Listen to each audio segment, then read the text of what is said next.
बोल सियावर रामचंद्र की जय। कोटि मनोज लजाव निहारे, सम्मुख कहूँ को आहि तुम्हारे।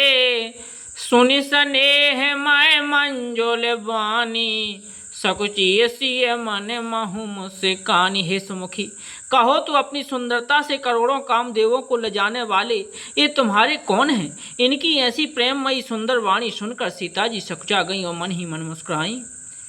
तेनहि बेलोकति धरनी, दुई सकोचि सकुचति बर बरनी। सकुचि सप्रेम बाल मृग नयनी, बोली मधुर बचन पिकवैनी।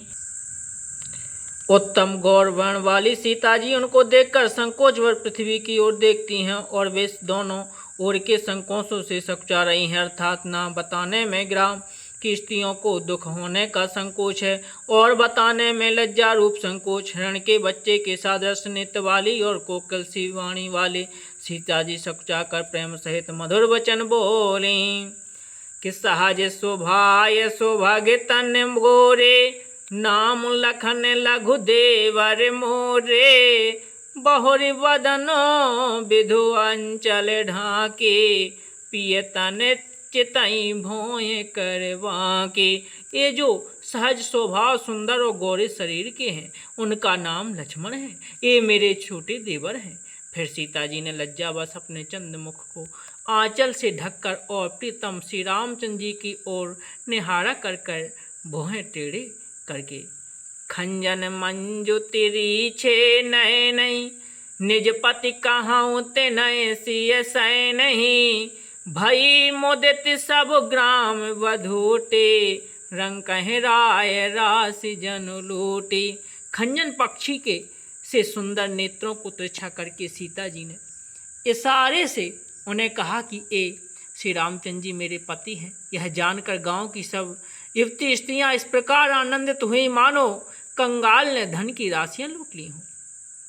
अति सप्रेम सियरा पाए परे, बहुविधि देहि असीस। सदा सुहागनी हो तुम्हें, जब लगी महे अहे शेष। वे अत्यंत प्रेम से सीता जी के पैरों पकड़कर बहुत प्रकार से आशीष देती हैं। तुम शुभ कामना करती हैं कि जब तक शेष जी के सिर पर पृथ्वी रहे तब तक तुम सदा सुहागनी बनी रहो। पार्वती समपति प्रिय हो, देवी न हम पर छाड़ू छोहू। पुनि पुनि विनय करई कर जोरे, जो यही मारग फिरई बहोरी। और पार्वती जी के समान अपने पति की प्यारी हो हे देवी, हम पर कृपा न छोड़ना, बनाए रखना। हम बार बार हाथ जोड़कर विनती करती हैं जिसमें आप फिर इसी रास्ते लौटें। दर्शन देव जाने निज दासी, लखी सी सब प्रेम पियासी। मधुर बचन कही कही परितोषी, जनु कुमुदिनी कौमुदी पोसी। और हमें अपनी दासी जानकर दर्शन दें। सीता जी ने इन सबको प्रेम की प्यासी देखा और मधुर वचन कह कर उनका भली भांति संतोष किया, मानो चांदनी ने कुमुदनियों को खिलाकर पुष्ट कर दिया हो। कि तबहि लखन रघुबर रुख जानी, पूछाहूँ मागे लोग हैं मृदुबानी। सुनत नारी नर भये दुखारी, पुलकित गात विलोचन वारी। उसी से समय श्री रामचंद्र जी का रुख जानकर लक्ष्मण जी ने कोमल वाणी से लोगों से रास्ता पूछा। यह सुनते ही स्त्री पुरुष दुखी हो गए, उनके शरीर पुलकित हो गए और नेत्रों में वियोग की संभावना से प्रेम का जल भराया। मिटा मोद मन भये मलीन, विधि निधि दीन लेते जनु छीने। समझी करम गति धीरज कीना, सोधि सुगम मगो तिन कह दीना। उनका आनंद मिट गया और मन ऐसे उदास हो गए मानो विधाता दी हुई संपत्ति छीन लेते हों। कर्म की गति समझकर उन्होंने धैर्य धारण किया और अच्छी तरह निर्णय करके सुगम मार्ग बतला दिया। लखन जान की सहित तबे, गवन कीन रघुनाथ।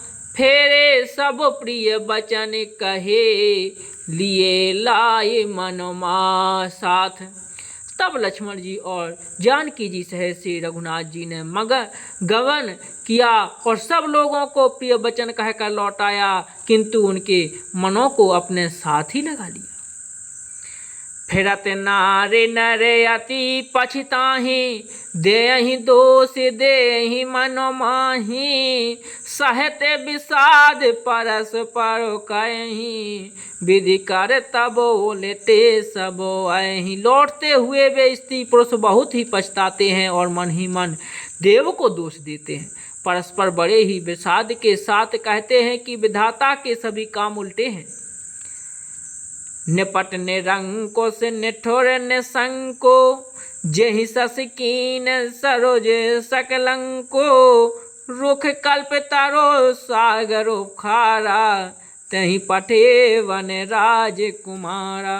वह विधाता बिल्कुल निरंकुश, स्वतंत्र, निर्दय और निडर है, जिसने चंद्रमा को रोगी घटने वाला और कलंकी बनाया, कल्प वृक्ष को पेड़ और समुद्र को खारा बनाया, उसी ने इन राजकुमारों को वन में भेजा है।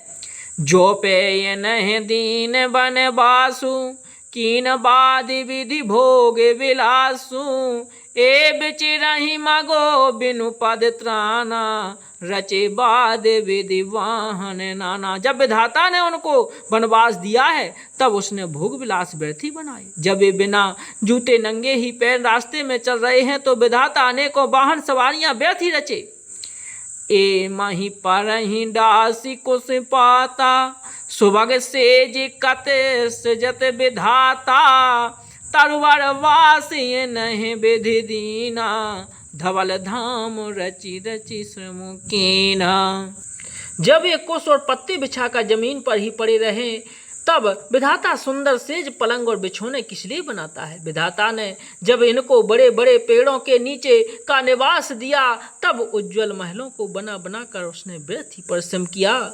जो ये मुनि पट धरे चटिल, सुंदर सुटी सुकुमार, विविध भांति भूषण वसन, बाद किए कर तार। जो ये सुंदर और अत्यंत सुकुमार होकर मुनियों के वल्कल वस्त्र पहनते हैं और जटा धारण करते हैं, तो फिर करतार विधाता ने भांति भांति के गहने और कपड़े वृथा ही बनाए। भोले सियावर रामचंद्र की जय।